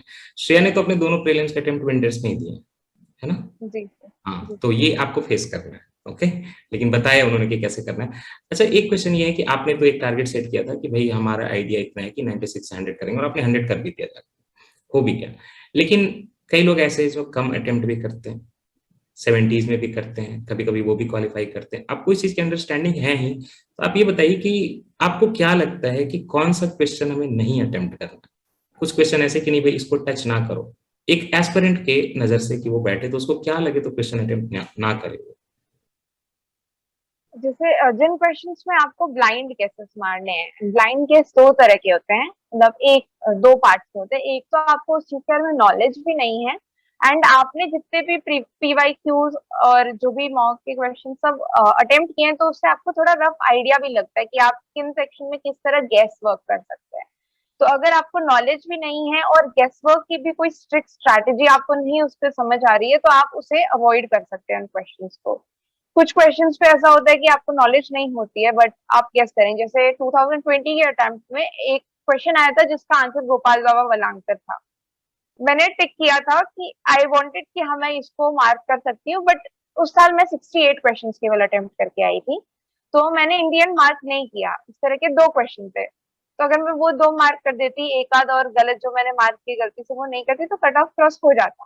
तो पॉसिबल है आपका अंडर 70 क्वेश्चन अटेम्प्ट करके भी कट ऑफ क्रॉस करना। डिसीजन आपका है। ब्लाइंड गेसेस वाली क्वेश्चन आप अवॉइड कर सकते हैं। एंड ये चीज है कि जब आप क्वेश्चंस छोड़ रहे हैं तो बहुत ज्यादा क्वेश्चंस मत छोड़िए। मतलब 30 क्वेश्चंस छोड़ना इज फाइन, 30 से 35 के बीच। उससे ज्यादा अगर आप छोड़ देते हैं तो आपके नेगेटिव्स तो पक्का सभी के जाते हैं, कुछ तो तो आपका होंगे फिर ही। बेस्ट से हम्म। मार्जिन से इधर रहने के चांसेस हो जाते हैं। अच्छा श्रेया, ये बताइए कि आजकल ये बहुत इंटेलिजेंट गेसिंग और ट्रिक वर्क की बात हो रही है, सही है कि गलत है? आपने बोला कि आपने उसके लिए प्रैक्टिस की थी, ऑब्वियस एक नॉलेज बेस की बात की है। लेकिन फिर भी एक अगर मतलब वर्ड चुना जाए कि एक वर्ड उस चीज को, कोई बोले ट्रिक्स बोले, कोई तुक्का बोले, और लास्ट में कोई इंटेलिजेंट गेसिंग बोले, आप कौन सा प्रेफर करोगे? या कोई आपका खुद का वर्ड हो, आप बताओ। इंटेलिजेंट गेसिंग ही है, क्योंकि तुक्का का जो सेंस होता है वो ये होता है कि आपको कुछ पता नहीं है एंड आपने अंधेरे में तीर मार दिया। एंड इंटेलिजेंट गेसिंग is very different from that. जो प्रैक्टिस की बात आती है इंटेलिजेंट गेसिंग की, तो लास्ट 2013-14 ऑनवर्ड्स जो प्रीलिम्स का ट्रेंड है वो सिमिलर है। तो हमारा ये रहता था कि हम लोग ग्रुप में, अगेन स्पेशल ग्रुप के लोग, हम लोग साथ में बैठते थे हर रोज। प्रीलिम्स से पहले करीब 20 से 25 दिन हम लोगों ने बैठ के और लास्ट ईयर्स के पीवाई क्यू सॉल्व किए थे। एंड जो क्वेश्चन हमें नॉलेज से नहीं आते थे, तो हमने जो अब तक आइडेंटिफाई किए थे मेथड्स जो काम करते हैं, जिन्हें ट्रिक्स बोल सकते हैं आप, इंटेलिजेंट गेसिंग की टेक्निक। तो वो ट्रिक्स इन पे काम कर रहे हैं कि नहीं, हम पीवाई क्यूज पे लगा के देखते थे। तो जो जो उसके बाद भी ऐसे सॉर्ट आउट हुए, मतलब कुछ टेक्निक्स हैं जिनका हिट रेट लेस देन 50% था, तो वो हमने डिसाइड किया कि वो हम एक्चुअल एग्जाम में नहीं ट्राई करेंगे। कुछ टेक्निक्स का हिट रेट ऑलमोस्ट 100% था, तो वो सर्टेनली ट्राई करना है। तो आपकी ट्रिक चल रही है कि नहीं चल रही है, आप ये PYQs पे सबसे पहले ट्राई करिए, और वो सबसे रिलायबल मेथड है।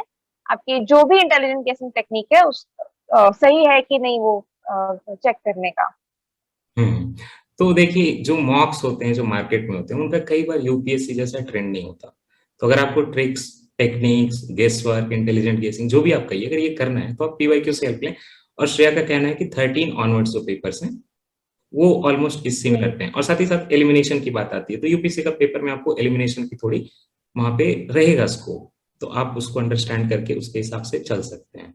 लेकिन नॉलेज बेस की रिक्वायरमेंट है। अगेन, अगर आप बिल्कुल सोचेंगे कि कोई भी गेस वर्क, इंटेलिजेंट गेसिंग नहीं करनी है तो फिर दिक्कत आ जाएगी, क्योंकि वहां आपको 30 से 35 की, मुझे लगता है यही लगभग रहता है, कितना भी आप पढ़ लें इतने क्वेश्चन आपको जी। श्योर शॉट होते हैं, और उससे में तो श्रेया सिलेक्शन होगा नहीं। डबल भी कर दें तो कट ऑफ नहीं आएगा। तो थोड़ा तो देखिए आपको रिस्क लेना पड़ेगा, लेकिन कैलकुलेटेड रिस्क लीजिए। जैसा श्रेया ने बताया कि उन्होंने सेग्रीगेट कर दिया कि भाई इसमें रिस्क ज्यादा है, इसमें कम है, तो पहले कम रिस्क है उसको अटेम्प्ट करेंगे, ये काम ज्यादा करता है तो आप उसी तरह से अप्रोच रखिए, तो उसमें ज्यादा आपको दिक्कत नहीं आएगी। बाकी मेहनत तो करनी ही है, बस आप इंटेलिजेंट गेसिंग पर डिपेंड नहीं कर सकते। लेकिन ये कि आपको चारों ऑप्शन नहीं पता हो फिर भी आपने वो मार दिया, फिर वो तुक्का हो जाएगा और उसके फिर बहुत नेगेटिव साइड इफेक्ट्स हैं। अच्छा श्रेया, एक बहुत इंपॉर्टेंट क्वेश्चन है कि अभी तो 2-3 दिन एग्जाम के बचे हैं, तो कई लोग इस मोमेंट पे भी बहुत स्ट्रेस में हैं। फिर जब एग्जाम में लोग बैठेंगे उस टाइम भी काफी स्ट्रेस होता है, और परफॉर्मेंस पे इम्पैक्ट तो पड़ता ही है, निगेटिव भी पड़ता है अगर स्ट्रेस है तो। और फिर एग्जाम देने के बाद भी लोग आते हैं एग्जाम से, कैसा गया नहीं गया उसका डिस्कशन, पीयर ग्रुप का डिस्कशन, उसके बाद भी फिर स्ट्रेस की कंडीशन होती है। तो ये ओवरऑल जो 3 स्टेजेस हैं, इससे आप क्या सजेस्ट करोगे, कैसे एक एस्पिरेंट को डील करना चाहिए? सर, मेरे पर्सनल केस में ऐसा होता है कि stress manifest as over thinking, कि मैं बहुत हम्म। ज्यादा चीजों को सोचने लगती हूँ। तो इसको अवॉइड करने के लिए कि आप अपने दिमाग को बिजी रखें। तो एग्जाम से पहले मैंने दो चीजें की थी। पहला तो ये था कि मैं दिमाग को फालतू सोचने का टाइम नहीं देती थी। जो चीजें मैंने पहले से ही मार्क करके रखी थी, जैसे मैं पढ़ रही थी प्रीलिम्स के लिए, तो पहले से मार्क करके रखी थी कि लास्ट एक वीक में मुझे ये रिवाइज करना है। तो एक बार हो गया तो सेकेंड बार, थर्ड बार, ऐसे करके मैं उन चीजों को रिवाइज कर रही थी। नंबर वन ये था। एंड नंबर टू ये था कि मेरी एक नेबर थी उस समय, 1 साल की। तो मैं उसके साथ शाम को खेलने चली जाती थी। तो छोटे बच्चों के साथ खेलने से ऐसा है कि आपको कुछ सोचना नहीं पड़ता है, उनकी हरकतों से आप एंजॉय कर सकते हो। तो आपके जो भी पेट्स के साथ, छोटे कजन्स के साथ, नेबर्स के साथ, जिनके भी साथ आपको अच्छा लगता है, अवॉइड अडल्ट्स की कंपनी। अडल्ट स्ट्रेस क्रिएट करते हैं।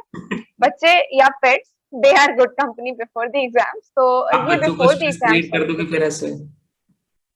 सर नहीं सर, फर्स्ट एंड 1 साल की बच्ची है, उसको स्ट्रेस पता भी नहीं है क्या होता सही है। एंड बात है, यही शी इज फर्क लकी। है। स्ट्रेस का इंटरप्रिटेशन भी तो होना चाहिए, रिसेप्शन भी तो होना चाहिए। बच्चे स्ट्रेस फ्री होते हैं, उनको किसी चीज का स्ट्रेस नहीं होता। तो एक तो ये, और फिर और एग्जाम के दौरान मैं शुरू से कह दी, कॉन्फिडेंस एंड काम वाली चीज है। अगर आप प्रेजेंट में फोकस रखेंगे, आप ये मत सोचिए मैंने कितनी प्रिपरेशन की है, आप ये मत सोचिए कि रिजल्ट क्या आने वाला है। केवल क्वेश्चंस है मेरे सामने, मेरा काम है इन 2 घंटे में इसे अपने बेस्ट एबिलिटी से सॉल्व करना। केवल आप इतना सोच कर जाएंगे तो एग्जाम के दौरान स्ट्रेस नहीं होता है। एंड जिन लोगों ने खासतौर पे मॉक्स लगाए हुए हैं, तो आप एक और चीज, जैसे मैंने बचपन में भी कुछ कॉम्पिटिटिव एग्जाम्स दिए हैं, तो मैं हमेशा से ये सोचती हूँ कि ठीक है, मैंने इतने क्वेश्चन सॉल्व किए, इतने मॉक टेस्ट दिए हैं, तो ये भी एक छोटा टेस्ट है। इनफैक्ट मेरे जेई के एग्जाम में भी ये चीज ने मेरी हेल्प की थी। हमारे साल यूनिकली डिफिकल्ट पेपर आया था जेई का, मार्किंग अच्छा। स्पीड के कारण। एंड मेरे कामनेस के कारण मेरी रैंक, मतलब मेरे पीयर से थोड़ी अच्छी आ पाई थी। तो ये वाली चीज जेई में भी काम करती है, यूपीएससी में भी काम करती है, कि आप प्रेजेंट मोमेंट में रहे। ठीक है, टफ पेपर है, सबके लिए टफ पेपर है, अच्छी बात है, मैं अपना बेस्ट दूंगी या दूंगा, और प्रेजेंट में रहिए, हो जाएगा। एग्जाम के बाद वाली स्टेज में अगेन बिजी रखना दिमाग को is the most important thing to avoid over thinking. Number one, आपके जो भी दोस्त आपको आंसर की से चेक करने को बोल रहे हैं, आपके साथ क्वेश्चंस बहुत ज्यादा डिस्कस कर रहे हैं और आपको अच्छा नहीं लग रहा है, तो it is okay to disconnect with them for some time. ठीक है, ये एग्जाम आपकी पर्सनल जर्नी है, आपकी चॉइस है, आप किनके साथ कनेक्टेड रहना चाहते हैं। Stay connected with those who empower you, and it is okay to disconnect with people for some time. वो टाइम आप पे डिपेंड करता है कितने दिन के लिए डिस्कनेक्ट करना है। I have been lucky to have a good peer group जो कि इस तरह के प्रेशर्स नहीं क्रिएट करते थे, तो I have been lucky, but आप डिस्कनेक्ट कर सकते हैं लोगों के साथ। एंड थर्डली, मेंस की प्रिपरेशन स्टार्ट कर दीजिए। आपके पास काम रहेगा, आपको दिखेगा कि अरे मेंस में ये चीजें करनी है, ये पेंडिंग है मेरा, ये वाले पीवाईक्यू सॉल्व करने हैं, ये टेस्ट लिखने हैं, तो आपके पास प्रीलिम्स के बारे में सोचने का टाइम ही नहीं बचेगा। तो जिस दिन रिजल्ट आए उस दिन एक दिन की छुट्टी ले लीजिए आप अपनी, पढ़ लीजिए, रिजल्ट आए रिजल्ट देख लीजिए, सेलिब्रेट कर लीजिए। मैं उम्मीद करती हूँ कि आप सब सेलिब्रेट कर पाएंगे प्रीलिम्स के रिजल्ट्स को। तो इस तरह मतलब बेसिकली दिमाग को बिजी रख के आप स्ट्रेस हैंडल कर सकते हैं। तो श्रेया ने दो चीज बोली है, एक तो आपका जो मेंटल हेल्थ है आप उसको सेफ रखिए, सिक्योर रखिए, वो आपका राइट है, उसके लिए आपको जो करना पड़े। दूसरी बात उन्होंने बोली कि खाली दिमाग परेशान का, आज तक हमने शैतान को सुना था, परेशान का तो खाली नहीं रखना है, आप अपने आप को बिजी रखना है। पहले भी बिजी रखें अच्छी चीजों में, एग्जाम के दौरान एग्जाम के लिए बिजी रखें, प्रेजेंट में रहें। एग्जाम से आने के बाद आप अपनी मेंस की तैयारी शुरू कर दीजिए। ऐसे भी तो प्रीलिम्स अगले साल होता है, काफी लेट से होता है, तो आप प्री की तैयारी तो करोगे नहीं, तो ऑप्शनल करना है, जीएस करना है, शुरू हो जाइए। हो गया तो बड़ा अच्छा, नहीं हुआ तो फिर अगले वाले के लिए अच्छा, तो कोई लॉस नहीं है आपका यहाँ पे। श्रेया, अभी एग्जाम का जब 2 दिन बचा है तो बहुत लोगों के मेरे पास मैसेज आ रहे हैं कि उतना इतना मॉक में इतना स्कोर हो रहा है, नहीं हो रहा है, अटेम्प्ट देने जाए कि नहीं देने जाए। हालांकि एक इंडिविजुअल डिसीजन है बहुत हद तक, लेकिन एक कुछ जनरल आइडिया दीजिए कि क्या अटेम्प्ट स्किप करनी चाहिए किसी कंडीशन में, या देना ही है एग्जाम। सर इसमें जैसे मल्टीपल टाइप्स ऑफ एस्पिरेंट्स होते हैं, यूपीएससी की साइकिल में 6 अटेम्प्ट्स हैं। तो जिन्होंने अभी तक फर्स्ट अटेम्प्ट नहीं दिया है और वो मतलब कई बार से फॉर्म भर के स्किप कर दे रहे हैं, या पहली बार फॉर्म भरा है पर स्किप करने का मन कर रहा है, तो आई वुड सजेस्ट कि आप एग्जाम हॉल तक जाइए और एक बार एग्जाम एक्सपीरियंस करके आइए। मेरे लिए 2020 का अटेम्प्ट देना पर्सनली काफी हेल्पफुल रहा है, क्योंकि उससे थोड़ा सा डर क्रिएट हुआ। हाँ, पढ़ने की जरूरत है इस एग्जाम के लिए, तो वो चीज आपको मोटिवेट करेगी। एक तो ये चीज है, एंड सेकंड ये चीज है कि जब तक आप कुछ ट्राई नहीं करेंगे, क्या पता कि ठीक है मॉक में स्कोर नहीं आ रहे हैं, मॉक में मेरे भी बहुत अच्छे स्कोर्स नहीं आते थे, तो मॉक में कोई बात नहीं, नहीं आ रहे हैं, एक्चुअल एग्जाम हो सकता है आपके फेवर का आए, आपका प्रीलिम्स निकल जाए और आपको मेंस लिखने की अपॉर्चुनिटी मिले, and it is a very valuable opportunity. तो जो फर्स्ट अटेम्प्ट के लोग हैं वो तो डेफिनेटली दें, इनफैक्ट सेकंड अटेम्प्ट वगैरह भी आप स्किप ना करें तो बेटर रहेगा। जो लेटर अटेम्प्ट्स हैं, थर्ड या लेटर वाले, तो उस पे I think Abhinav sir better guide कर सकते हैं, क्योंकि मैंने सिर्फ 2 अटेम्प्ट्स दिए हैं। तो ठीक है, अपने 6 अटेम्प्ट पे मैं आपको एक चीज बताता हूँ। मैंने जब तैयारी शुरू की थी तो मेरी जो एज में मैं आया था श्रेया, तो 6 अटेम्प्ट लगातार थे, तो मेरे पास तो ऑप्शन नहीं था। लेकिन मैंने कई ऐसे केसेस देखे हैं जहां पे लोगों ने स्किप भी किया है और फिर से आके अपना रैंक लिया है। तो देखिए, एक तो एज का फैक्टर अगर हो तो वहां पर आप कुछ नहीं कर सकते, आपको देना ही चाहिए। अब दूसरी बात ये कि अटेम्प्ट आप कब स्किप करें, जब मान लीजिए कि आपने ऑप्शनल अपना शुरू भी नहीं किया, एकदम नहीं पढ़ा, तो एक वहां पे फैक्टर बनता है, वो भी गारंटेड नहीं है, कुछ लोगों ने बीच में ही तैयारी की है, तो बिल्कुल उसको 100% आप ना माने। लेकिन फिर आप इवेल्युएशन करिए कि अगर आपकी तैयारी नहीं हुई थी तो किस कारण नहीं हुई थी, क्या कोई ऐसा फैक्टर था जो कि इसी साल था और अगले साल नहीं रहेगा। अगर ऐसा है तो आप थोड़ा डिसीजन ले सकते हो। लेकिन अगर आपको लगता है कि मतलब सब कुछ ऐसा था जिस साल में, अगले साल भी वही कंडीशन रहेगी, तो फिर आपको अटेम्प्ट वहां पे देना चाहिए। क्योंकि अगर एक्सटर्नल फैक्टर चेंज नहीं हो रहे हैं तो फिर आपको मेहनत करनी है, तो वो दीजिए, लर्निंग होती है। आप फ्रेश ग्रेजुएट हैं, आपने ठीक ठाक तैयारी की है, मार्क्स आपके एवरेज भी आ रहे हैं, आप अटेम्प्ट दीजिए, उसके बाद भी आपके पास 5 अटेम्प्ट रहेंगे, तो एक एक्सपीरियंस काम आएगा। श्रेया का पिछली बार नहीं हुआ, थोड़े से ऐसे रहा लेकिन रहा, अगले बार देखिए सीधा 71 रैंक है। वो लर्निंग तो पिछले बार से उन्होंने कैरी की थी, उसी से निराश होकर उन्होंने जल्दी जल्दी काम भी करना शुरू कर दिया था। तो आप अपने हिसाब से डिसीजन लीजिए। एक लाइन में मैं ये आंसर बताऊंगा कि डर के अटेम्प्ट मत छोड़िए, कि फियर हो रहा है एग्जाम का अब नहीं हो पाएगा, ये सोच के आप अटेम्प्ट मत छोड़िए ना। आपने अगर वर्क किया है तो go and attempt it, risk लेना होता है, और मैं आशा करता हूँ कि आपका क्लियर ही होगा, अगर आपने वर्क किया हुआ है तो क्लियर हो जाएगा। अच्छा श्रेया, पूरे कॉन्वर्सेशन में एक चीज की आपने बहुत इंपॉर्टेंस बताई, काम रहने की, कंपोज रहने की। तो एक तो वो लेवल था जब हमने बात की थी कि जीएस और सीसेट के बीच में आपने बोला कि अपने आप को कहीं भी डिस्ट्रैक्ट नहीं होने देना है, लोगों की बात नहीं सुननी है, पेपर का डिस्कशन नहीं करना है। और उसके बाद की बात, तो काम रखने के लिए कुछ और आइडियाज हमें बताइए। ईयरफोन तो लगाया हमने, लेकिन ईयरफोन से करना क्या है ये बताइए। सर इस पे थोड़ी सी पर्सनल चॉइस हो जाती है लोगों की, मुझे म्यूजिक सुनना बहुत पसंद है। तो हम्म, मैं ऑफन ऐसा है कि जब मैं ईयरफोन्स लगाती हूँ तो कुछ भी स्पॉटिफाई पे प्लेलिस्ट लगा ली, या कुछ सॉन्ग्स डाउनलोड करके रखते हैं वो सुन लिया। या फिर ये कह सकते हैं कि लास्ट ईयर ऐसा है कि प्रीलिम्स के थोड़े दिन पहले ब्रुकलिन 99 के का लास्ट सीजन ड्रॉप हुआ था। तो मैंने कुछ एपिसोड्स बचा कर रखे थे कि मैं देखूंगी, तो मैंने वो ये चूंकि सी सैट पे मुझे कभी टेंशन नहीं रही है, तो मैं मस्त एक पेड़ के नीचे जाकर बैठी और मैंने उसके लास्ट फ्यू एपिसोड्स आराम से वहां पे वॉच किए, बिंज वॉच किए। तो सर एकदम काम, एकदम लाइट मोमेंट हो गया और बिना टेंशन के मैं अंदर गई थी। इसके अलावा जैसे ये भी कर सकते हैं कि जो लोग यूजुअली करते हैं वो प्रे कर सकते हैं या मेडिटेट कर सकते हैं, तो उससे भी आपका माइंड काम रहेगा। तो it is completely your choice. Meditation music भी आप डाउनलोड करके रख सकते हैं, या किसी स्पीकर को सुनना आपको पसंद है जो आपके नर्व्स काम करता हो, तो आप ये चीजें कर सकते हैं। तो उस ब्रेक में आप कुछ मोटिवेटिंग चीज या रिलैक्सिंग चीज सुन सकते हैं। देखो, मैं पहले आप लोगों को बता दे रहा हूँ, श्रेया के मार्क्स सीसेट में बहुत अच्छे हैं, तो कंप्लीटली कॉपी करने का आप ट्राई मत करना। अगर आपको ये कंफर्टेबल है तो मान लो आपकी मैथ्स वीक है, तो श्रेया उस बीच में कुछ लोग मुझे लगता है कि फॉर्मूला वगैरह का रिवीजन कर सकते हैं, है ना। अगर आपने कुछ नोट्स वगैरह बनाए तो वो आप रिवाइज कर लीजिए। लेकिन फिर भी तो श्रेया ने बोला है ना कि 2 घंटा ब्रेक लेना, 3 घंटा ब्रेक लेना, थोड़ा तो आपको देखिए ब्रेक लेना ही पड़ेगा। अब ऐसा नहीं है कि आपका एग्जाम खत्म और 3 घंटे आप मैथ्स के फॉर्मूला पूरे रिवाइज कर रहे हो और वही जाके एग्जाम में आ जाएगा। तो थोड़ा टाइम दीजिए, थोड़ा ब्रेक करके आपको रिलैक्स करना चाहिए, आराम से जाइए एग्जाम देने। उन्होंने कहा कि आपको कोई चीज मोटिवेटिंग लगती है, कोई पॉडकास्ट सुन लिया, कुछ भी सुन लिया, आपको कोई म्यूजिक सुन लिया अपने चॉइस का। और ये चीज पूरे मुझे लगता है कि प्रिपरेशन के दौरान इंपॉर्टेंट होती है, क्योंकि अपनी सारी प्रॉब्लम आप डिस्कस ही नहीं करोगे ना दिन भर। कुछ प्रॉब्लम आपको बैठ के खुद से मेडिटेट करके भी सॉल्व करनी पड़ेगी, ये भी है। कुछ ऐसा भी पेज आएगा, तो उसमें सारी ये चीजें आपको हेल्प करती हैं। एक तो मुझे ये बता दीजिए कि मॉक्स के स्कोर की कितनी इंपॉर्टेंस है, और दूसरा कि जो मॉक्स से कई बार हम लर्न करते हैं, नोट्स बनाते हैं, कुछ एडिशनल इंफॉर्मेशन, क्या उसको रिवाइज करके जाने का मतलब कितना उसका उपयोग है। तो मॉक्स की दो पार्ट में आपने क्वेश्चन पूछा, एक स्कोर्स और एक revision.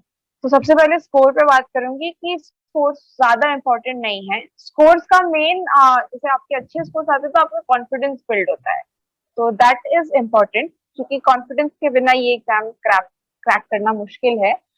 And second is revision. तो जितना आप रिवीजन करेंगे उतना ज्यादा गेन होगा, आप बॉक्स जितने भी सॉल्व कर रहे हैं उससे। 2020 एंड 21 के अटेम्प्ट में ये मेरा डिफरेंस था कि 20 में मैंने जो थोड़े बहुत 10-15 मार्क्स लगाए भी थे, मैंने रिवाइज एक भी नहीं किए थे। तब मुझे पता नहीं था कि रिवाइज करना है, एंड कई क्वेश्चंस देख के लगे अरे यार ये क्वेश्चन तो मैंने किया था, पर आंसर उस समय नहीं समझ आ पाया।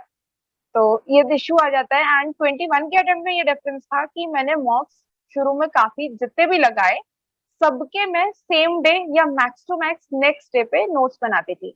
Now I am a very digital study वाली पर्सन, तो मैंने ये किया कि मैं पीडीएफ में पढ़ती थी। पीडीएफ में ही हाईलाइट ऑप्शन से हाईलाइट कर लिया जो भी मुझे उनके सॉल्यूशंस में इंपॉर्टेंट वर्ड्स लगे। अपने कुछ कीवर्ड्स ऐड करने तो मैंने टाइप कर लिया। आप कोई भी पीडीएफ रीडर यूज करेंगे, ये बेसिक फंक्शनैलिटी सब में होती है। तो वो टाइप कर लिया, और इन चीजों का मैं वन नोट पे ऐसे सब्जेक्ट वाइज मैंने डिवाइड कर रखा था कि एक ये पॉलिटी का नोट है, एक ये हिस्ट्री का नोट है, एक ज्योग्राफी का नोट है। तो उससे रिलेटेड जहां भी मैंने जितने भी मॉक सॉल्व किए अलग अलग सोर्सेस के, तो सारे सोर्सेस से मैं वो मॉक्स उठा के उन जो मैंने आंसर्स हाईलाइट किए हैं, सारे नहीं बट जो जिन क्वेश्चंस के आंसर्स में मैंने हाईलाइट्स किए हैं, वो हाईलाइटेड पोर्शंस में स्क्रीनशॉट लेके रख लेती थी। बिकॉज हैंड से आपको लिखने में टाइम लगेगा, आपको है कि रिटर्न ज्यादा से ज्यादा चाहिए टाइम मिनिमम लगा के। तो ये मुझे काफी इफेक्टिव टेक्निक लगी। मैं कुछ सैंपल कुछ पेजेस अपने चैनल पे अपलोड भी कर दूंगी, नेक्स्ट अटेम्प्ट के लिए यूजफुल रहेगा। कॉन्फिडेंस के लिए है, साथ में रिवीजन के लिए, और अब तो खास करके मॉक स्कोर की कोई इंपॉर्टेंस नहीं, आप एग्जाम दीजिए आराम से कॉन्फिडेंस में। तो श्रेया, आप तो अब सर्विसेज में जाने वाली हैं, ट्रेनिंग में जाने वाली हैं, कई एस्पिरेंट होंगे जो आपके आगे का भी सफर देखना चाहेंगे थोड़ा कि भाई इसके आगे क्या होता है। तो वो चीजों के आपकी थोड़ी कांटेक्ट आप भी चाहती हैं स्टूडेंट कम्युनिटी के साथ। इस पे मैं थोड़ा सा ऐड करना चाहूंगी। अगेन मेरा पर्सनल ऑब्जर्वेशन है कि टेलीग्राम पर जो मेरा चैनल रहेगा, आपके साथ सर शेयर लिंक कर देंगे, तो उस पर मैं सारे स्टडी मटेरियल एंड सारे सीरियस चीजें अपलोड करूंगी, तो उस पर सर्टनली आप कनेक्टेड रहेंगे। इंस्टाग्राम मैं पक्का यूज करूंगी। इंस्टाग्राम पे मैं पिक्चर्स वगैरह जर्नी की अपलोड कर दूंगी, एंड आपका मन करे तो आप देख सकते हैं, it will be a public account. But मेरा रिकमेंडेशन ये है कि आप ज्यादा सोशल मीडिया पर जो हम लोग सर्वेंट्स सिविल सर्वेंट्स अपनी इमेज डालते हैं ना, उस पर मत जाइए। मैंने पर्सनली जैसे जब जेई दे रही थी तो एग्जाम निकलने तक, रैंक आने तक मैंने किसी आईआईटी के बारे में ज्यादा नहीं पढ़ा था। ऑनेस्टली आई मतलब just IIT is a good career path, इसलिए मैं जेई दे रही थी। It was not because of the glamour associated with IIT, ठीक है। And similarly with civil services, मैंने बहुत कम सिविल सर्वेंट्स के अकाउंट्स फॉलो किए हैं एंड इंस्टाग्राम पे जो फॉलो भी कर रखे हैं, तो मेरा Instagram ID most of the time deactivated रहा इस दौरान। और यूट्यूब पे भी लोग ऐसे वो टॉपर्स की एंट्री की वीडियो देखते हैं कि ऐसे हो रहा है, ऐसे आ रहा है। तो इन चीजों को थोड़ा अवॉइड करिए, प्रेजेंट में जिए, बिकॉज आप at the end of the day आप सर्विसेज में सर्व करने के लिए जाना चाहते हैं and not because of the associated glamour. If your reason is correct, आप सर्टनली वहां तक पहुंचेंगे। I think it has work for me, so it will work for you too. आप दिस बीइंग सेड, आपके लिए एक्सेसिबल है, open है, I will be sharing my journey. जिसको इस चीज से मोटिवेशन मिलती है, you are welcome to have it, but like don't overdose on it, थोड़ा balance maintain that is the रखिए। फाइन बैलेंस, है ना। श्रेया का कहना है कि अभी आपका जो स्टेज है वहां पे पढ़ाई का स्टेज है, प्रिपरेशन का स्टेज है, वो सारा चीज आपको श्रेया अवेलेबल करा ही रही। उसके अगले स्टेज की जो शुरुआत होगी वो आपकी खुद की शुरुआत होगी। तो उसके लिए बहुत ज्यादा उस पे है ध्यान देने की जरूरत है ना। आगे की क्या चीजें होने वाली है उससे ज्यादा ये हमेशा श्रेया का यही है कि प्रेजेंट में रहना है अभी। और प्रेजेंट के लिए आपको ये गाइडेंस कंटेंट सारा कुछ अवेलेबल हो ही जाएगा श्रेया की तरफ से। तो यही है सब कुछ श्रेया, है ना। And I think we have answered all the questions related to prelims which have come, yes, है ना। यस, फिल्म से So related। thank you so much for coming and staying at the corridor and wish you all the best। और फिर एक बार prelims हो जाए तो श्रेया हम लोग मेंस के लिए भी एक सेशन कर लेंगे, आपकी प्रिपरेशन वहां पे भी गाइड कर दीजिएगा, है ना। Thank you sir for hosting me here, giving me a platform. और हाँ, मेरी तरफ से guidance will be completely on. I wanted to get into the service इस साल, ताकि मैं अपना जो भी मैंने अभी तक लर्न किया मैं शेयर कर सकूं। तो I am glad that I have this opportunity and मैं इसका फुल यूटिलाइजेशन करने वाली हूँ। थैंक यू फॉर अनसर्टेनिटी के हेल्पिंग। इस दौर में आपको कोई टॉपर अगर एकदम जेन्युइन ऑनेस्टली से सारी चीजें बताते हैं तो बड़ा गोल्डन चीज होती है, क्योंकि उसको आप पिक करके समझ सकते हो कि भाई बहुत डिस्ट्रैक्ट नहीं होना है। ऐसे श्रेया का हुआ ऐसे हमारा भी हो जाएगा। बस आप मेहनत करते रहिए, वो आपका इनपुट होगा, बाकी सारे रास्ते तो वेल गाइडेड ही हैं, है ना श्रेया। तो Shreya thank you so much for coming and wish you all the best for further efforts. So all the best, है ना। Thank you. Thank you, thank you sir, all the best. Thank you Shreya.